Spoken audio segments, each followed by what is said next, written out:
ఓం వెంకటేశాయ నమః. తస్మద్గురుభ్యో నమః. భగవద్ విషయం 6వ పదిలో 10వ తిరువాయిమొഴി ఉలగముండ పెరువాయ అనేటువంటి తిరువాయిమొഴి, ఆళ్వాళ్ళ యొక్క శరణాగతి ఫలించినటువంటి తిరువాయిమొഴి, ఆళ్వాళ్ళు అలర్మేల్ మంగ సమేత తిరువేంగడమడయాన్ని శరణాగతి చేసినటువంటి తిరువాయిమొഴి. అది 6, 10 మనకి చెప్పారు కదా. 6, 10కి మొత్తానికి సారంగా ఏం చెప్పారు? వేదం వల్లారుగళ కొండు విన్నోరు పెరుమాన్ తిరుప్పాదం పణిందు అని పరమాత్మని ఆశ్రయించాలి, చేరుకోవాలి అంటే కనుక ఏది మొదటగా భాగవతులను ఆశ్రయించాలని, భాగవతుల యొక్క పురుషకారంతో తాయార్లని, తాయార్ల యొక్క పురుషకారంతో పెరుమాళని మనం చేరుకోవచ్చు అని ఇది ఈ 6వ 10 మనకు తెలియచేసేటట్లుగా 6:1 వైహల్ పూంకజువాయ్ అనేటువంటి తిరువాయిమొഴിలో పక్షుల్ని దూతలుగా పంపుతున్నారు అంటే వేదం వల్ల అర్హులైకొండు ఆచార్య పురుషులు వాళ్ళ ద్వారా మనము విన్నోరు పెరుమాన్ తిరుప్పాదం పణిందు అని ఈ 6:10 ఉలగముండ పెరువాయాలో విన్నోరు పెరుమాన్ తిరుప్పాదం పణిందు అని మహాలక్ష్మి ఒక పురుషకారముతోటి పెరుమాళని ఆశ్రయించే సన్నివేశం ఈ ఉలగముండ పెరువాయ అనేటువంటి ఈ తిరువాయిమొഴിలో మనం ఇప్పుడు అనుభవించబోతూ ఉన్నాము. అయితే భగవంతుడు 5 రూపాలతోటి 5 స్థానాల్లో వేయించేసి ఉంటాడని, ఆ 5 రూపాలు కూడా పర, వ్యూహ, విభవ, అంతర్యామి, అర్చాస్వరూపము అని. పరస్వరూపంగా శ్రీవైకుంఠంలో వేయించేసి ఉంటాడు, వ్యూహ స్వరూపంగా పాలకడల్లో వేయించేసి ఉంటాడు, అర్చావతారం విభవావతారాలు ఆయా స్థానాలలో ఆ సమయానికి అక్కడక్కడ అవతరిస్తూ ఉంటాడు. ఆ తర్వాత అంతర్యామిగా అందరి హృదయాలలోనూ వేయించేసి ఉంటాడు. అర్చాస్వరూపుడుగా మనందరి కంటికి కనబడేలాగా అదిగో అన్ని ప్రాంతాలలోనూ, అన్ని ఊళ్ళలోనూ, అన్ని దివ్యదేశాల్లోనూ వేయించేసి ఉంటాడు స్వామి. అయితే ఈ పరస్వరూపం ఎక్కడ? శ్రీవైకుంఠంలో ఉంటాడు. ఆయన యొక్క వైభవాన్ని తెలియచేసేవేమిటయ్యా అంటే వేదాలు అని. అలానే పాలకడల్లో శయనించినటువంటి ఆ వ్యూహ పెరుమాళ యొక్క వైభవాన్ని తెలియచేసేటువంటివి పాంచరాత్ర ఆగము అని. అలానే విభవావతారాలు రామకృష్ణాది అవతారాలు ఎత్తాడు కదా, వాటి యొక్క వైభవాన్ని తెలియచేసేటువంటివి ఇతిహాస పురాణాలు. అంతర్యామిగా ఉన్నటువంటి స్వామి యొక్క వైభవాన్ని తెలియచేసేటువంటివి స్మృతులు, మనుస్మృతి మొదలైనటువంటివి. ఇక అర్చాస్వరూపుడైన స్వామి యొక్క వైభవాన్ని ఆడవాళ్ళు తెలియచేశారు మనందరికీ కూడా. అయితే అందుకనే ఆళ్వాళ్ళు కిందటి తిరువాయిమొഴి నీరాయ నిలనాయ అనేటువంటి తిరువాయిమొഴിలో విన్మీది రుప్పాయ్, మలై మేల్ నిప్పాయ్, కడల్ సేర్పాయ్, మణ్మీరు ఉజల్వాయ్ అని ఈ 5 స్థితులని కూడా చాలా స్పష్టంగా మనకి అందించారు విశదతమంగా. విన్మీది రుప్పాయ్, ఎక్కడున్నావయ్యా నువ్వు? పరమపదంలో పరస్వరూపంతో వేయించేసి ఉన్నావు. మలై మేల్ నిప్పాయ్ అంటూ తిరువేంగడం మీద నిలబడి ఉన్నావు. కడల్ సేర్పాయ్, పాలకడల్లో శయనించి ఉన్నావు. మణ్మీరు ఉజల్వా, ఈ భూమి అంతా సంచరించావు. ఇవత్తుల్యన్గుమ్మరయాయ్ అని వీళ్ళందరి హృదయాల్లో దాగి ఉన్నావయ్యా స్వామి అని చక్కగా ఈ 5 స్థితులని కూడా విశదతమంగా అందించారు మనకి ఆళ్వారు నీరాయ్ నిలనాయ్ అనేటువంటి తిరువాయిమొഴിలో. అయితే పరమాత్మ ఎన్నెన్నో అవతారాలు ఎత్తాడు కదా. ఎన్ని అవతారాలు ఎత్తినప్పటికీ కూడా అందులో చాలా ముఖ్యమైనటువంటి అవతారాలు అంటే ప్రాధాన్యం కలిగినటువంటి అవతారాలు, మత్స్యావతారం ఎత్తినా, కూర్మావతారం ఎత్తినా ఆ 2 ఏముంది, ఆ సమయానికి అవతరించడం, ఆ ఒక్క కార్యం, వారు ఏదో ఒక కార్యం కోసం వస్తే ఆ కార్యాన్ని పూర్తి చేసుకోవటం, వెళ్ళిపోవటం. అలానే నృసింహావతారం కూడా ప్రహ్లాదుని రక్షించడమే ఆయనకు ఉద్దేశం. ఆ రక్షణ జరిగింది, వెళ్ళిపోయాడు ఆయన. అలా కానీ రామకృష్ణాది అవతారాలు చాలా కాలం ఈ భూమి మీద ఉండి మనల్ని ఉజ్జీవింపచేయడానికి వచ్చినటువంటి అవతారాలు అవి. వాటికి అవతారాలు ఎన్నో ఎత్తినప్పటికీ కూడా రామకృష్ణాది అవతారాలకి చాలా ప్రాధాన్యం అని చెబుతారు. అలానే అవతారాలలో రామకృష్ణాది అవతారాలకి ప్రాధాన్యం. అలానే ఎన్ని దివ్యదేశాలు ఉన్నా కూడా కొన్ని దివ్యదేశాలకి ప్రాధాన్యం. ఏమిటవి? కోవిల్, పెరుమాళ కోవిల, తిరుమల, తిరునారాయణపురం. అలా ఈ 4 మనం చెప్పుకుంటూ ఉంటాం కదా, 4 మండపాలు 4 మండపాలని. ఈ 4 మండపాలే ఎన్ని దివ్య దేశాలు ఉన్నా కూడా బాగా ప్రాముఖ్యాన్ని కలిగినటువంటివి ఈ 4 దివ్య దేశాలు. అంటే మిగతా వాటికి లేవా అంటే అన్నింటికంటే ప్రప్రథమంగా వీటిని చెప్పుకుంటారు. అన్నింటికి ఏ దివ్య దేశానికి ఉండే ప్రాధాన్యం దానికి ఉంటుంది. కానీ దివ్య దేశాలు ఎన్నున్నా, అవతారాలు ఎన్నున్నా రామకృష్ణాది అవతారాలకి ప్రాధాన్యం ఉన్నట్లుగానే దివ్య దేశాలు ఎన్ని ఉన్నా కూడా ఈ కోయిలంటే శ్రీరంగం పెరుమాళ్ కోవిలంటే కాంచీపురము, తిరుమల, ఆ తర్వాత తిరునారాయణపురం మేల్కోట అని ఈ 4ంటికి చాలా ప్రాధాన్యం అంటే ప్రథమంగా చెప్పుకునేటువంటివి. అందుకనే మన పెద్దలైనటువంటి వాళ్ళు పెరుమాళకి మంగళాశాసనం చేసేటప్పుడు శ్రీరంగమంగళ నిధిం కరుణానివాసం శ్రీ వెంకటాద్రి శిఖరాలయ కాళమేఘం శ్రీ హస్తిశైల శిఖరోజ్వల పారిజాతం శ్రీశం నమామి శిరసా యదుశైల దీపం అంటారు. అదిగో శ్రీరంగ మంగళ నిధిం కరుణానివాసం అని పెరియ పెరుమాళ్ళు. అలానే శ్రీ వెంకటాద్రి మీద వేయించేసి ఉన్నటువంటి కాళమేఘం లాంటి వాడు తిరువేంగడు ముడయాను.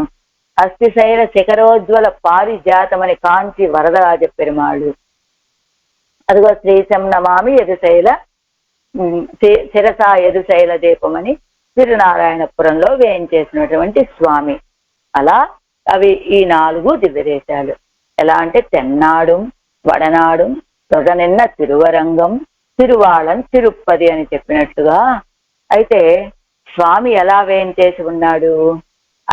ఇన్ని చెప్పినట్లుగా ఇన్ని 4 దివ్య దేశాలు ప్రాముఖ్యాన్ని సంతరించుకున్నటువంటివే. అయితే ఈ స్వామి మొట్టమొదటగా ఎక్కడికి వేయించేశాడు అని చెప్పుకోవాలి అంటే, ఎక్కడికి వేయించేశాడనే చెప్పుకోవటం కంటే కూడా తిరువరంగంలో శయనించి ఉంటాడు స్వామి. అయితే ఈ తిరువరంగానికి ఎక్కడి నుంచి వేయించేశాడు ఈ స్వామి? ఇప్పుడు తిరువరంగంలో ఉన్నాడు అంటే ఎక్కడో ఒక చోట నుంచి ఆయన వేయించేయాలి కదా. ఎక్కడి నుంచి వేయించేశాడు అంటే శ్రీవైకుంఠం నుంచి తిరువరంగానికి వేయించేశాడు ఈ స్వామి అనేదానికి మనకి కొన్ని ప్రమాణాలు చూపిస్తూ ఉన్నారు ఆడవాళ్ళు. ఆ ప్రమాణాలు ఏమిటి?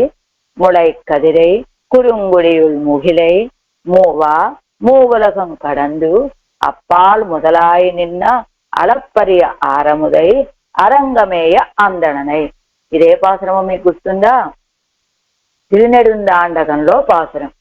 ఆళ్వారు పరకాల నాయకి మోహపడిపోయి ఉన్నప్పుడు ఆ చిలుక చెప్పినటువంటి పాసురం అన్నమాట ఇది. అది ముళై కదిరే ఏమిటి? ఈ తిరువరంగానికి ఎలా వేయించేశాడు స్వామి అనేదాన్ని చెప్తుందట ఈ పాసురం కూడా. ఏం చెప్పారు ఇందులో? అప్పాలు మొదలాయ నిన్న అలప్పరియ ఆరముదై. ఏది? శ్రీవైకుంఠం అనేటువంటి గొప్ప అమృత సముద్రం. ఆ అమృత సముద్రంలోంచి జారిపడినటువంటి ఒక అమృతపు తొనకట ఎవరైనా అరంగమేయ అందననై. ఆ శ్రీరంగంలో వేయించేసి ఉన్నాడే చైన తిరుక్కోలంతో ఆ స్వామి ఎవరయ్యా అంటే శ్రీవైకుంఠం అనే అమృత సముద్రము నుండి జారిపడినటువంటి ఒక అమృతపు చినుకు, ఒక అమృతపు తొనకే ఇదిగో ఈ పెరియ పెరుమాళ్ళు అయ్యాడు అని మన ఆడవాళ్ళు పాడినట్లుగా.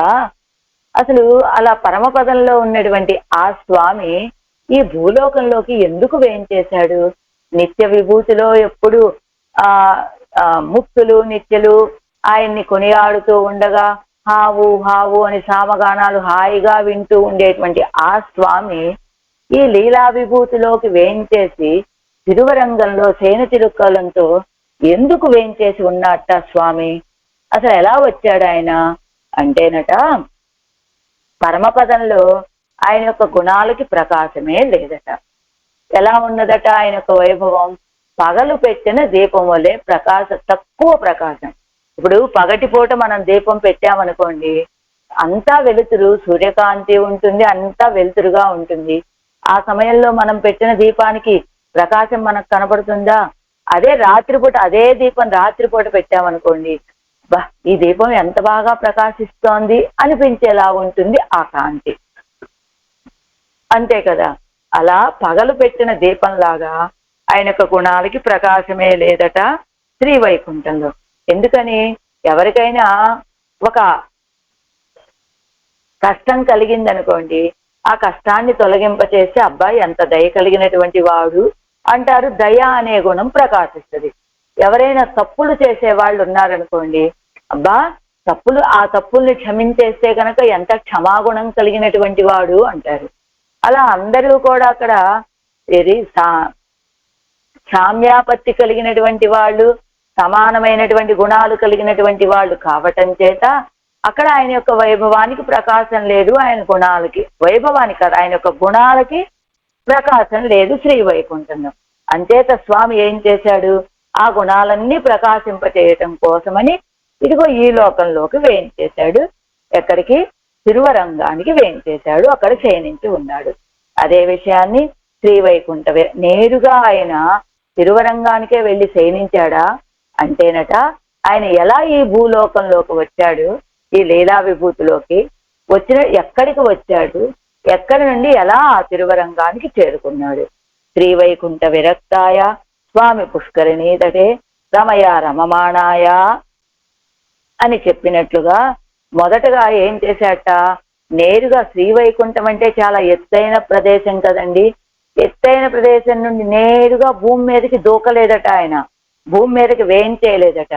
కొంచెం ఎత్తైన ప్రదేశమైన తిరువేంగడం మలై మీదకి వేయించేశాట. మొదటగా తిరుమల ఎక్కడ శ్రీవైకుంఠం నుండి తిరుమల కొండ మీదకి దూకేట స్వామి. ఆ దూకి తిరుమల కొండ మీద వేయించేసి ఉన్నాడు.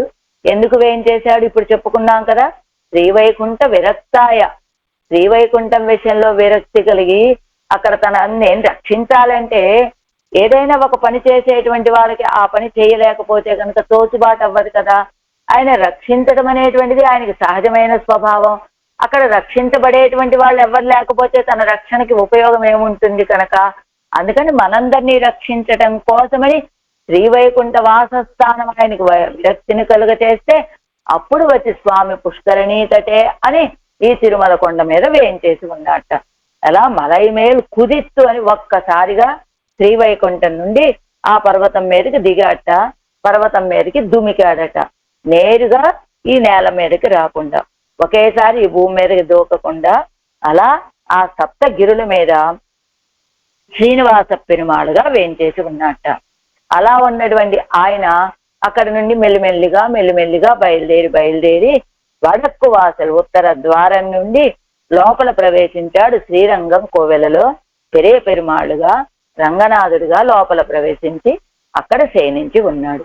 అంటే ఈయన ఎక్కడ ఉండేటువంటి వాడు? ఈ శ్రీరంగంలో వేయించేసి ఉన్నాడు. శ్రీవైకుంఠంలో ఉండేటువంటి వాడు నేరుగా శ్రీరంగానికి వచ్చాడా? రాలేదు. మధ్యలో ఉన్నటువంటి ఈ తిరుమల కొండ మీదకి దుమికాడు.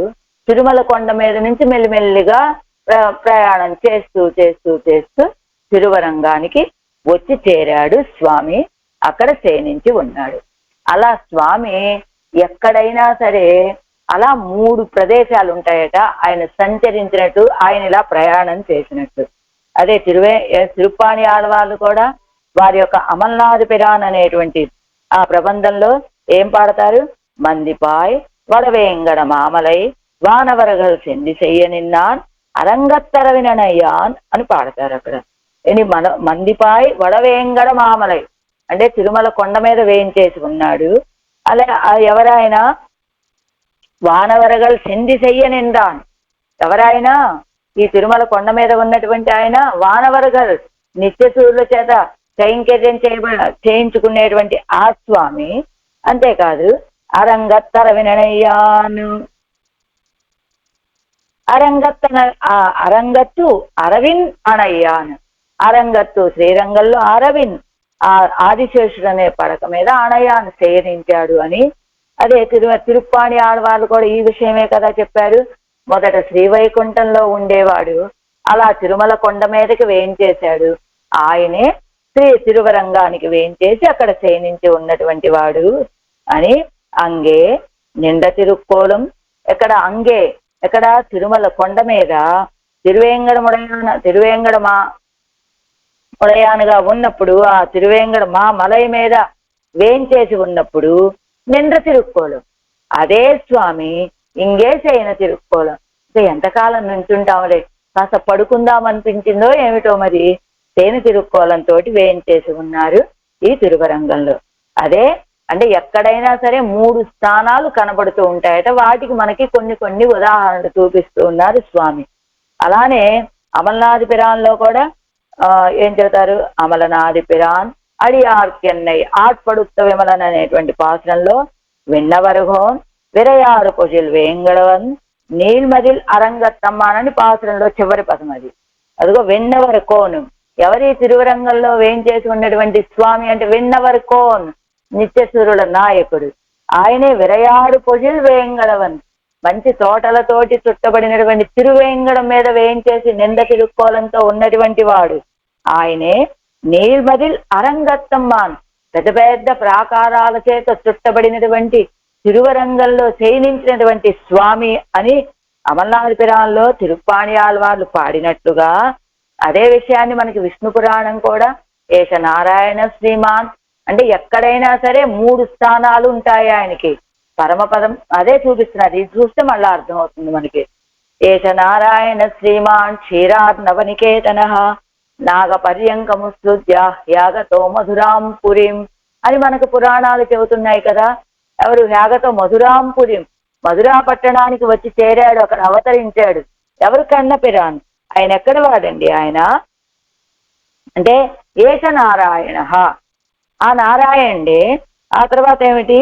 శ్రీమాన్ ఏష నారాయణ శ్రీమాన్ క్షీరార్ణవనికేతన, ఆ క్షీరార్ణవాన్ని వాసస్థానంగా కలిగినటువంటి వాడండి. ఏం చేశాడు ఆయన?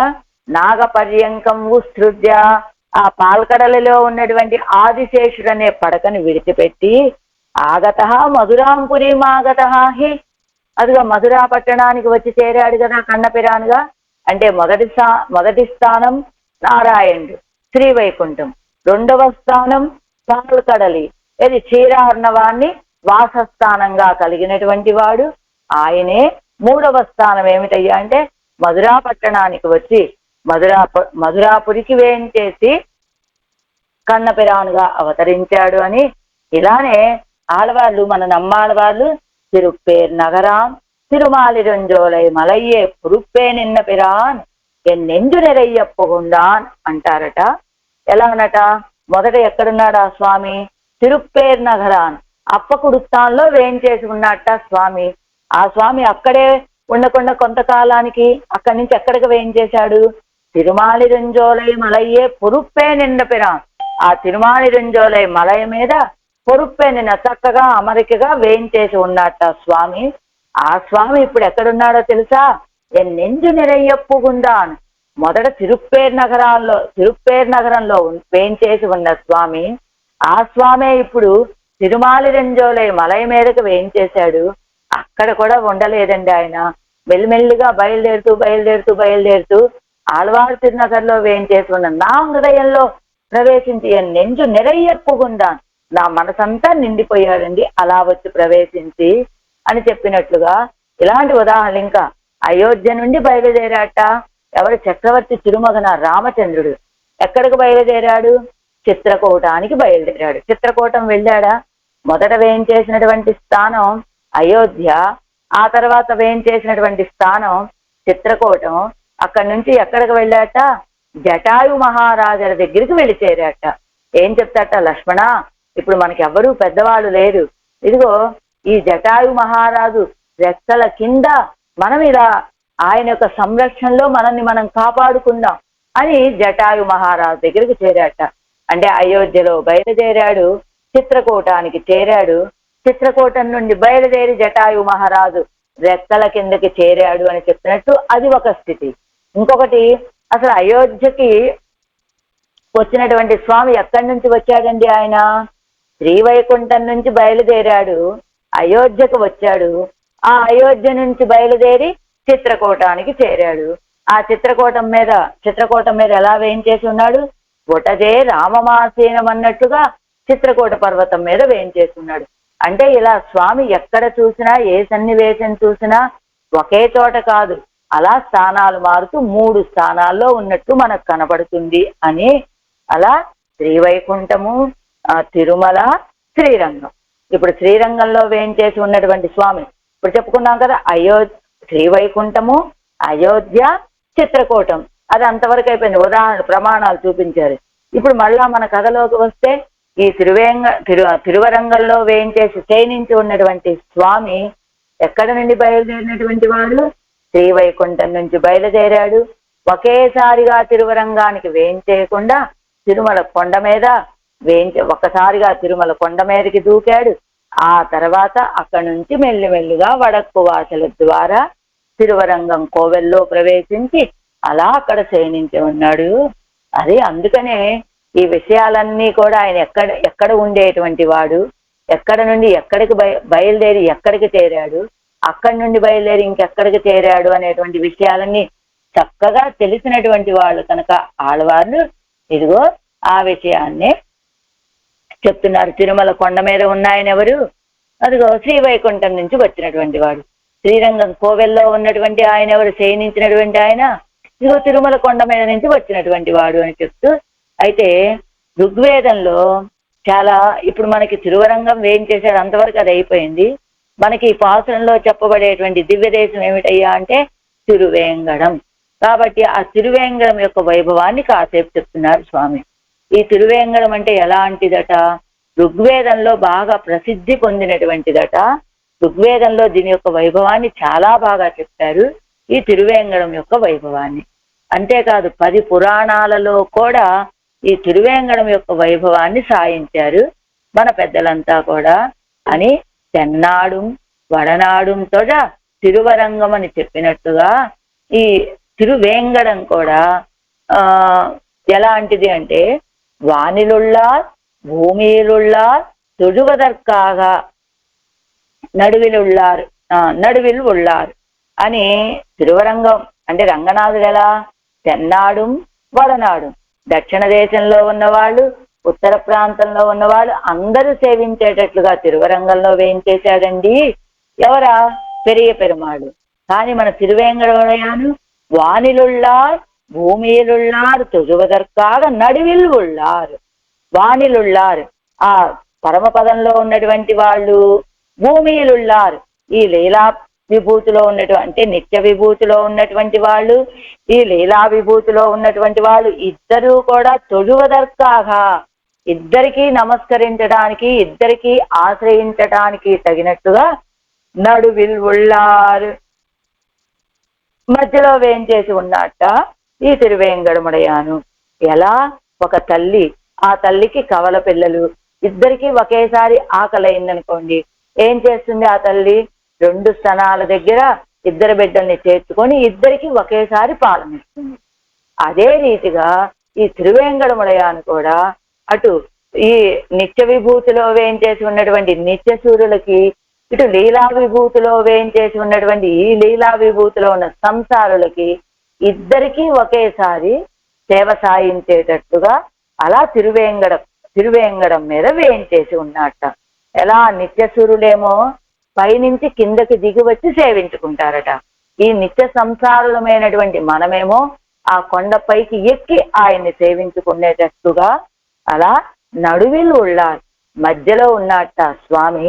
అటు నిత్య సూర్యులకి సేవించుకోవడానికి తగినట్లు, ఇటు నిత్య సంసారులు కూడా సేవించుకోవడానికి అనుకూలంగా అలాంటి స్వామి యొక్క వైభవం చెప్పాలి అంటే వినా వెంకటేశం ననాదో ననాద సదా వెంకటేశం స్మరామి స్మరామి అని ఆ తిరువేంగడముడయాను తప్ప స్వామి ననాదో ననాద మనకింక వేరే నాదుడు లేడు.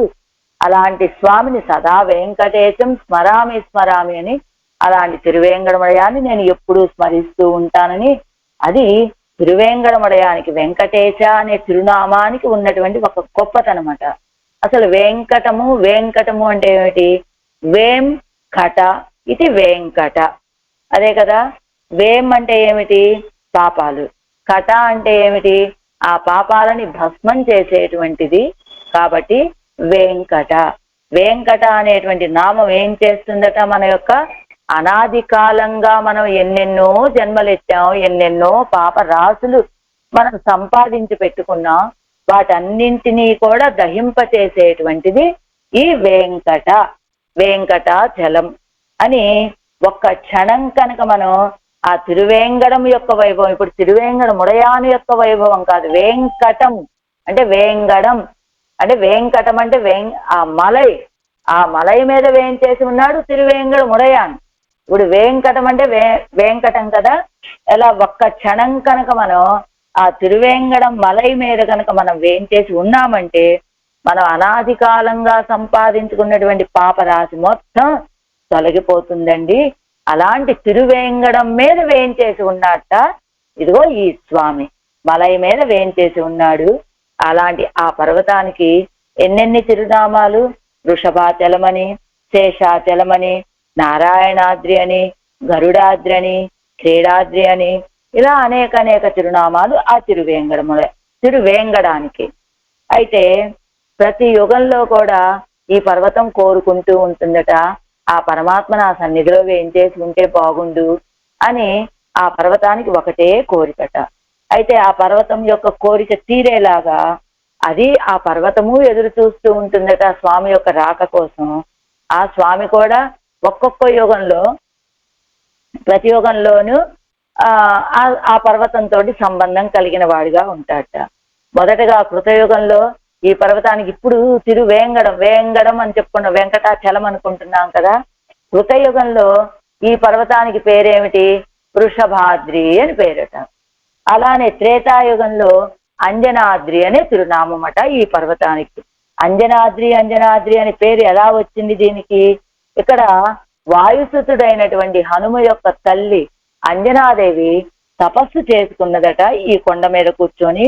అక్కడే అంజనాదేవి తన తనయుడైనటువంటి ఈ హనుమకి జన్మనిచ్చిందట ఈ తిరువేంగడం మీదే. అప్పుడు దానికి అంజనాచలం అని పేరు. అదే కదా. అలా అంజనాచలము. ఆ తర్వాత 3వ యుగం తర్వాత శేషాచలం అని, 4వ యుగం ఇప్పుడు ఇదే యుగము కలియుగం. ఈ కలియుగంలో వెంకటాచలము అని దానికి తిరునామాలు. అయితే ఎప్పుడూ కూడా ఈ పర్వతానికి ఒక గొప్పతనం, ప్రతి యుగములోనూ పరమాత్మకి వాసస్థానంగా ఉండటం వల్ల ఈ పర్వతానికి చాలా గొప్పతనము. ఏమిటి? అందుకనే మన పురాణాలు ఏం చెబుతున్నాయి?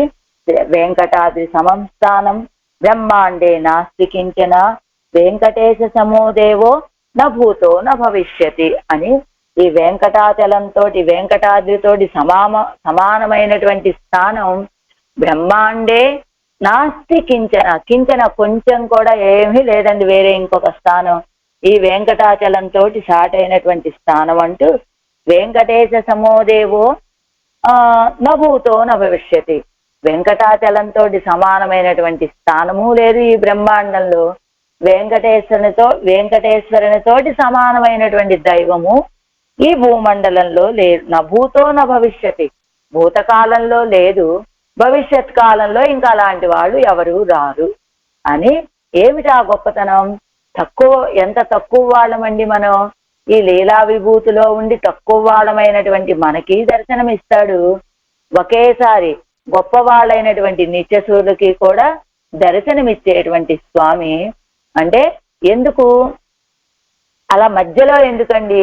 ఈ భూమి మీదకైనా వచ్చి అవతరించచ్చు, లేదా ఆ పరమపదంలో ఉన్న నిత్యసూరులకి అందుబాటుగా వాళ్ళ దగ్గరైనా అవతరించచ్చు కదా, ఆయన వేయించేసి ఉండొచ్చు కదా అన్నారనుకోండి. ఈ భూమి మీద కనుక ఆయన వేయించేసి ఉంటే పూర్తిగా ఈ లీలా విభూతిలో ఉంటే నిత్యసూరులు ఈ లీలా విభూతిలోకి రావటానికి అంత పూర్తిగా ఇష్టపడరట, వారికి అనుకూలం కాదు. అలా అని వెళ్ళి పరమపదాని దగ్గర పరమపదంలో ఆయన వేయించేసి ఉన్నాడు అనుకోండి, లీలా విభూతిలో ఉన్న మనం వెళ్ళి ఆయన సేవించగలమా? సేవించలేం. పూర్తిగా పరమపదం అయితే వాళ్ళకు మాత్రమే అనుకూలం. పూర్తిగా భూమండలం అయితే లీలా విభూతి అయితే ఈ నిత్య సంసారులకు మాత్రమే అనుకూలం. కాబట్టి ఇద్దరికి అనుకూలంగా ఉండేలాగా ఆయన మధ్యలో వేయించేసి ఉన్నట్ట. వాళ్ళు పైనుంచి కిందకి దిగి ఆయన్ని సేవించుకుంటారు, మనం కింద నుండి పైకి వెళ్ళి ఆయన్ని సేవించుకుంటాం. ఇక్కడ అక్కడ ఇద్దరికి అందుబాటులో ఉండేలాగా మధ్యలో వేయించేశాడు. అందుకనే కన్నావాయన్ను మన్నోరు విన్నోర్పు ఈ భూమండలంలో ఉన్న వాళ్ళకి, అదిగో పరమపదంలో ఉన్నటువంటి వాళ్ళకి రక్షకంగా వేయించేసి ఉన్నటువంటి స్వామి. అలాంటి తిరువేంగడం ఎలా ఉంటుందో తెలుసా? చల్లటి సెలయేర్లు కలిగి ఉంటుందట. చల్లటి సెలయేర్లతోటి ఉండేటువంటిది ఆ తిరువేంగడం. అలాంటి తిరువేంగడం మీద ఏకాంతంగా వేంచేసి ఉన్నట్ట స్వామి. అయితే ఏం చేశాడు అక్కడ? ఆ కొండ మీద ఆయన తపస్సు చేసుకున్నట ఆ తిరువేంగడం మీద. అయితే ఈ ఋగ్వేదంలో చెప్పబడినటువంటి పెరుమాళ్ళు ఋగ్వేదంలో ఈ తిరువేంగడముడయాని యొక్క వైభవం చాలా గొప్పగా ఉంటుంది, గొప్పగా చెప్పారని చెప్పారు కదా. అలాగా ఈయన యొక్క వైభవం ఎలాంటిది అంటే, ఎవరైనా ధనం పోగొట్టుకున్నారనుకోండి, వెళ్ళి ప్రార్థిస్తే వాళ్ళు ఆ ధనాన్ని పొందగలుగుతారట. అలానే ఎవరైనా ఏ దిక్కు లేనివాడిగా ఉన్నాను, నేను అనాథలాగా ఉన్నాను, నాకెవరూ దిక్కు లేరయ్యా, నాకు అండగా ఎవరు లేరయ్యా అని ప్రార్థించామనుకో, ఆయన తానే స్వయంగా మనకి అండగా నిలబడేటువంటి స్వామట ఆయన.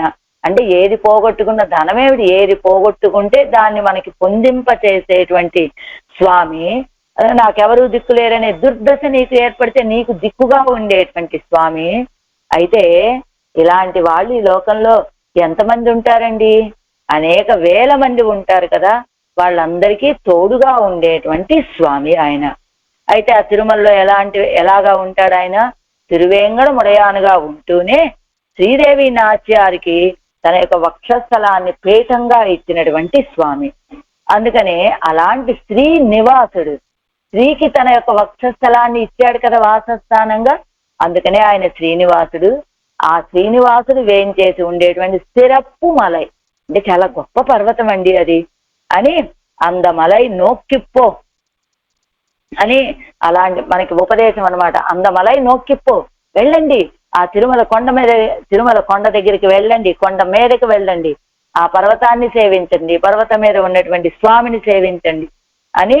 అందమలై నోక్కిప్పో, మలైకు ఏరు, పెరుమాళ యొక్క నామం గోవిందా గోవిందా గోవిందా అని ఆ నామానుసంధానం చేస్తూ ఆ తిరుమల కొండ మీదకి చేరండి అని. ఎలాగా? గోవింద గోవింద గోవింద అనే తిరునామాన్ని అనుసంధానం చేయమన్నారు కదా. ఇంతకీ గోవింద అంటే ఏమిటట అర్థం? గాం విందతి ఇది గోవింద, గాం పాలయితి ఇది గోవింద. గాం విందతి ఇది అంటే గో అంటే వాక్కులు అని అర్థం ఉంది, గోవులు అని అర్థం ఉంది. గోవులని రక్షించేటువంటి వాడు కనుక గోవిందుడు, వాక్కులని ఇచ్చేటువంటి వాడు కనుక గోవిందుడు. ఆడవాళ్ళకి ఈ వాక్కులు రావడానికి కారణమైనటువంటి వాడెవరు? ఈ పాసురాలని ఎలా అనుగ్రహించగలిగారు ఆళ్వార్లు? అదిగో ఆ గోవిందుడి కారణంగానే, గోవిందుడి యొక్క కటాక్షంతో అని. అలాంటి గోవింద నామాన్ని చెప్తూ ఆ కొండ మీదకి వెళ్ళండర్రా. ఆయన ఎవరనుకుంటున్నారు? అఖిలాండ కోటి బ్రహ్మాండ నాయకుడు. అలాంటి ఆయనని, ఈ అండపిండ బ్రహ్మాండాలన్నిటికీ నాయకుడు ఈయనే, ఈ తిరుమల కొండ మీద ఉన్నటువంటి స్వామి అని ఆయన్ని భావించుకుంటూ ఆ కొండ మీదకి చేరండి, మీకున్నటువంటి ఆపదలన్నీ తొలగిపోతాయర్రా అని. ఎవరు చెప్తారు ఈ మాటలు? పండితుడైనటువంటి వాడైనా మన పూర్వాచార్యులు మహానుభావులందరూ కూడా ఆయన వైభవాన్ని ఇలా కొనియాడుతూ ఉంటారు, తిరువేంగడముడయాని యొక్క వైభవాన్ని. ఆ స్వామి ఎలాంటి వాడో తెలుసా? వీడు పండితుడా, వీడు పామరుడా, వీడు ధనవంతుడా, వీడు దరిద్రుడా అనేటువంటి ప్రత్యేకతని వేరుపాటుని చూడనటువంటి వాడు ఆయన. అందుకనే ఆడర్కుం అదే వానవర్కుం వేడరగడుక్కుం సేవస, వానవర్కుం వేడరగడుక్కుం, వానరాలకి దర్శనమిచ్చినటువంటి వాడు, ఇక వేడరగడుక్కుం వేటగాళ్ళకి దర్శనమిచ్చినటువంటి వాడు. అలా ఈ ఒక వానరం, అది ఒక తిరియకు, దానికి దర్శనం ఇచ్చేదేమిటని ఆయన్ని వానరాల్ని వదిలేయలేరు. అలా ఏది అన్నింటికి వీళ్ళు తక్కువ ఎక్కువ, జ్ఞానమా అజ్ఞానమా, ఇది తిరియక్క అనేటువంటి తారతమ్యం లేకుండా అందరికీ సేవ సాయించినటువంటి వాడు. అయితే ఇంతకీ ఈ తిరువేంగడముడయాను ఆ శ్రీవైకుంఠంలో ఉన్నవాడు అసలు ఇక్కడికి ఎందుకు వచ్చాడండి అంటేనట, పిరాట్టిమారుడు శ్రీవైకుంఠంలో ఉన్నాడు పెరుమాళ్ళు. ఆయన దగ్గరికి భృగు మహర్షి వచ్చారు. ఏదో కారణం చేత ఆ పిరాట్టిమారులు వేయించేసి ఉండేటువంటి ఆ వక్షస్థలాన్ని తన కాలుతో తన్నాడు భృగు మహర్షి. అప్పుడు కోపం వచ్చింది పిరాట్టిమారులకి. తాను పెరుమాళ్ళని విడిచిపెట్టి ఈ భూలోకానికి వచ్చి చేరింది. కరవీరపురం అనేటువంటి ఒక ప్రాంతానికి వచ్చి ఆవిడక్కడ తపస్సు చేసుకుంటూ ఉన్నదట పిరాట్టిమాలుడు. కొంతకాలం శ్రీవైకుంఠంలోనే ఉన్నాడు స్వామి పిరాట్టిమాలుల యొక్క విశ్లేషణలో. కానీ ఇంకా శ్రీవైకుంఠంలో ఉండలేకపోయాట. ఎలాగైనా ఆవిడని ప్రసన్నురాలని చేసుకోవాలి అనుకున్నట్ట. ఆయన కూడా బయలుదేరి ఈ లోకానికి వచ్చాడు. శ్రీవైకుంఠ విరక్తాయ అని చెప్పినట్లుగా ఎక్కడికి స్వామి పుష్కరిణీ తటి అన్నారు కదా, శ్రీవైకుంఠ విరక్తాయ స్వామి పుష్కరిణీ తటి అని. ఈ స్వామి పుష్కరిణి ప్రాంతమైనటువంటి ఈ తిరువేంగళం మీదకి వేయించేశాడట స్వామి. అక్కడ వకులమాలిక అనేటువంటి ఒక ఆవిడ సంరక్షణలో కొంతకాలం ఉన్నట్ట. ఈయన తపస్సు చేసుకుంటూ ఉండేవాట ఈ తిరువేంగళమడయాను. ఆవిడ ఈయన యొక్క సంరక్షణ చూస్తూ ఉండేది. అలా తపస్సు చేసుకుంటూ ఉంటే ఈ తిరువేంగళమల ఎవరిదనుకున్నారు? ఈ క్షేత్రానికి అధిపతి, ఈ మలైకి అధిపతి ఎవరయ్యా అంటే వరాహ పెరుమాళ్ళట. అప్పుడు ఆ వరాహ పెరుమాళ యొక్క అనుమతిని అడిగాట ఈ తిరువేంగళమడయాను. స్వామి, నేను కొంతకాలం ఇక్కడ తపస్సు చేసుకునేలాగా నాకు అనుమతిని ఇవ్వమని అడిగితే, నాకు అనుమతిని అయితే ఇస్తాను, కానీ ఇదిగో నేను చెప్పినటువంటి మాటలు నువ్వు ఆచరించాలి. ఇదిగో నీకు జరిగేటువంటి ఉత్సవాలు కానీ, ఆ దివ్య ప్రబంధ సేవలు కానీ, ఆరగింపులు కానీ, నైవేద్యాలు కానీ, నీ దగ్గరకు వచ్చే భక్తులు చేసుకునేటువంటి దర్శనం కానీ, ఏవైనా సరే నీకు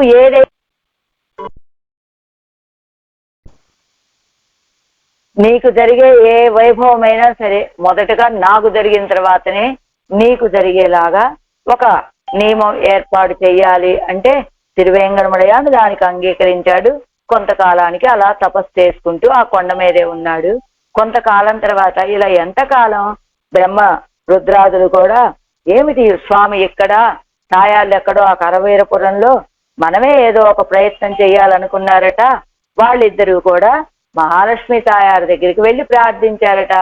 అమ్మా, అందరి విషయంలోనూ కరుణ చూపించేటువంటి వాడు ఆ స్వామి విషయంలో నువ్వు ఇలా నిర్దయగా ప్రవర్తించడం అనేటువంటి తగినటువంటి విషయం కాదమ్మా.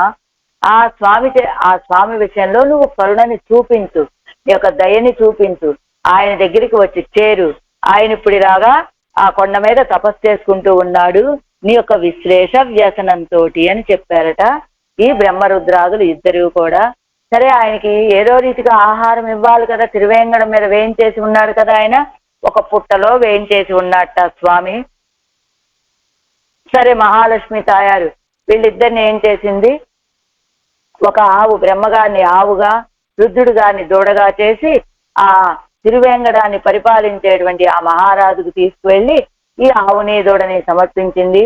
ఆవులు మందలన్నిటినీ రోజు తోలుకొని వెళ్తారు కదా మేతకి, అలానే ఆవులతో పాటు వీటిని కూడా తోలుకొని వెళ్ళిపోతే ఆ సాయంత్రం అయ్యేసరికి అన్నీ తిరిగి వచ్చేవి.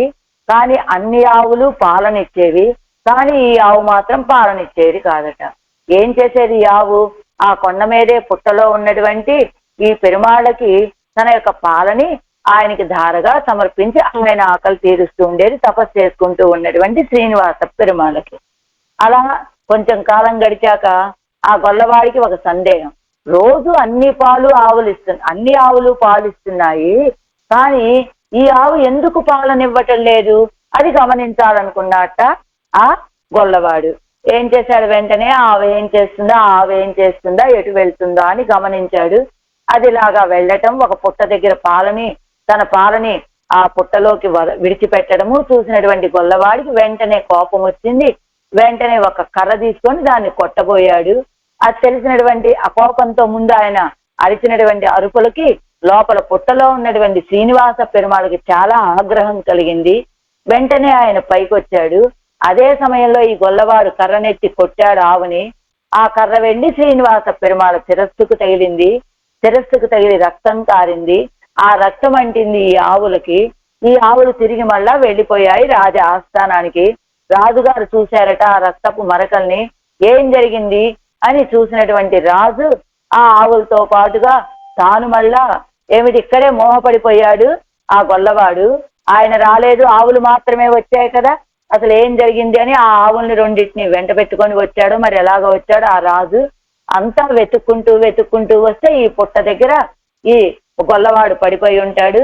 ఆ పుట్టలో ఈ ఆవులు పాలు ఇవ్వటం, ఆ సన్నివేశాన్ని మొత్తం చూసినటువంటి రాజుగారికి బాగా కోపం వచ్చేస్తుంది. కోపం రాగానే అప్పుడు శ్రీనివాస పెరుమాళ్ళు ఆ రాజుకి దర్శనమిస్తాడు. దర్శనం ఎలా ఇస్తాట?